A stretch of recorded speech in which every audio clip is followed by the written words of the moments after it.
ಮಿಥುನ ರಾಶಿ. ಮಿಥುನ ರಾಶಿಗೆ ರಾಶಿಯಲ್ಲಿ ಇದ್ದ ಗುರು ದ್ವಿತೀಯದಲ್ಲಿ ಹೋಗುವುದು ಮತ್ತು ವಕ್ರಿಯಾಗಿ ಪುನಃ ಮಿಥುನಕ್ಕೆ ಬರುವುದು. ಈ ಮುಂದಿನ 2 ತಿಂಗಳು ಮಿಥುನ ರಾಶಿಯವರಿಗೆ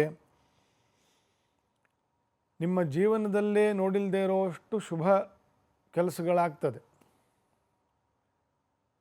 ನಿಮ್ಮ ಗುರುಯೋಗವು ಚೆನ್ನಾಗಿ ಇದ್ದವರಿಗೆ ಇದೆಲ್ಲ ಚೆನ್ನಾಗಿ ಅರ್ಥ ಆಗುತ್ತೆ. ಮಕ್ಕಳಿಲ್ದಿರೋರಿಗೆ 8 ವರ್ಷ 10 ವರ್ಷದಿಂದ ಪ್ರಯತ್ನ ಮಾಡ್ತಿರ್ತಾರೆ, ಅವ್ರಿಗೆ ಮಕ್ಕಳಾಗ್ತದೆ.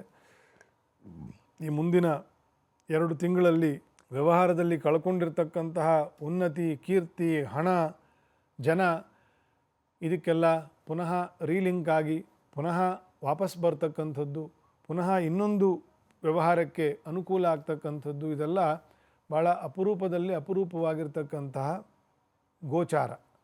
ಗುರುವಿನ ಉಚ್ಚ ರಾಶಿಯಲ್ಲಿ ಹೋಗಿ ಅಲ್ಲೇ ವಕ್ರಿಯಾಗಿ ಪುನಃ ಮಿಥುನಕ್ಕೆ ಬರೋದು ಪದೇ ಪದೇ ಆಗೋದಲ್ಲ. ಇದು ಇನ್ನೊಂದು ಸತಿ ಕರ್ಕ ರಾಶಿಗೆ ಗುರು ಬರಬೇಕಂದ್ರೆ ಇನ್ನೂ 11 ವರ್ಷ ಕಳಿಬೇಕು.